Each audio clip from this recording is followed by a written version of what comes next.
I'm Dick Meehan, a civil engineer with many years of dam safety consulting experience in Asia, U.S., and South America, specializing in earthquake problems.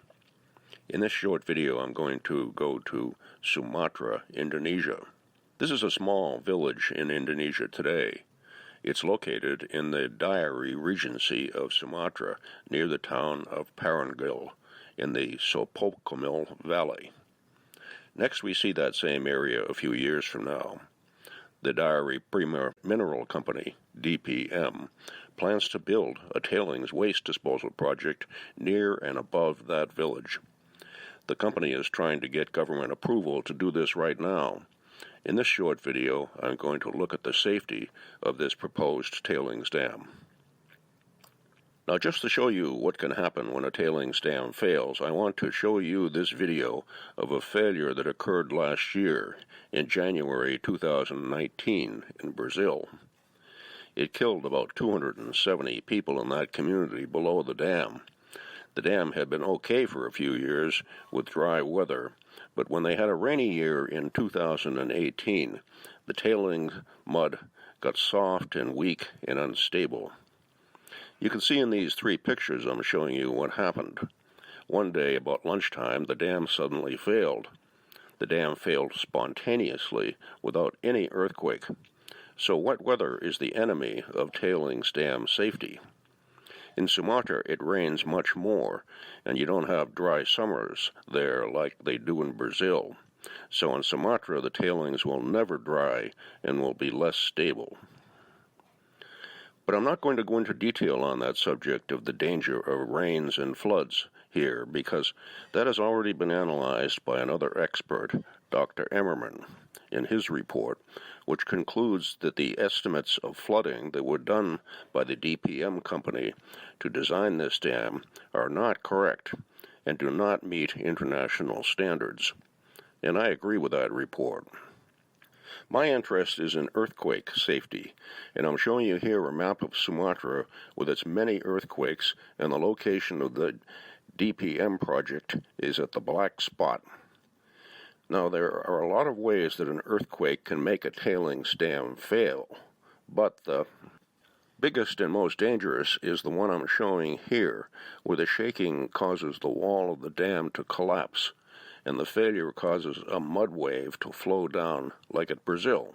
The mud wave could go in a couple of different directions, including north toward Parangil or to Sopo Komil village, either as it is now or in future years from now, when there might be a lot more people and even schools and churches in that same area. Now, complete failure of the dam doesn't always occur, but other bad things can happen with an earthquake, including the rupture of a thin plastic lining of the type that they want to put down to prevent the toxic water in the tailings from seeping down into the ground and poisoning the water downstream from the project. Now, these are things that can happen even if the dam wall is well built and the foundation for the dam is stable, because the earthquakes that will occur in the future here in Sumatra can be very powerful. Here is another weak, wet dam that failed in my home state of California a few years ago in Los Angeles. If this dam had failed 100%, it would have drowned thousands of people because the city below grew up after the dam was built. Even with the dry weather in Los Angeles, the dam did not get any safer over the years. It was just waiting for the first big earthquake to come along.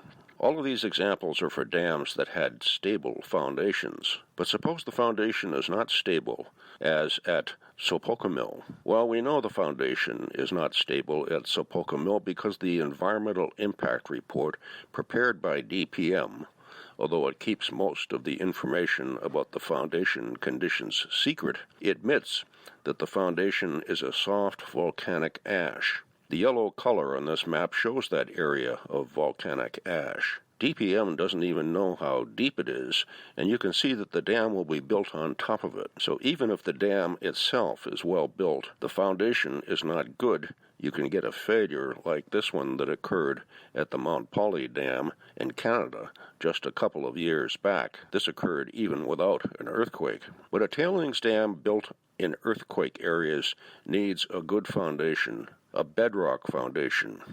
But the site that DPM proposes has no bedrock foundation. Here's another example of what can happen in an earthquake when the foundation is unstable. This is in Japan.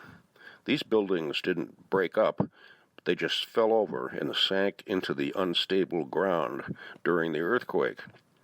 So something very similar can happen with the tailings dam. If the foundation is unstable, the dam will simply collapse, and the tailings, the wet mud, will rapidly flow out. The people of Indonesia know how deadly this can be. Here's a hillside in Pariaman that failed because of a weak foundation in 2009. About 400 people were killed in this accident. This was just a natural hillside with the same kind of soil as at Sopo Komil, but they had rain and an earthquake at the same time. You can imagine how much worse this would be if there had been a large tailing disposal area built on top of this unstable ground. DPM says that it hired foreign experts to help them find a safe site for their tailings dam. But that was many years ago, and the very small amount of information that they have shown about those expert investigations does not show any stable ground at the site.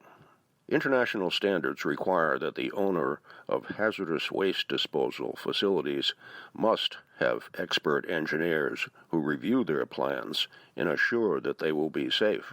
DPM has not done this in their environmental impact report, and in fact they are holding back information, keeping it secret.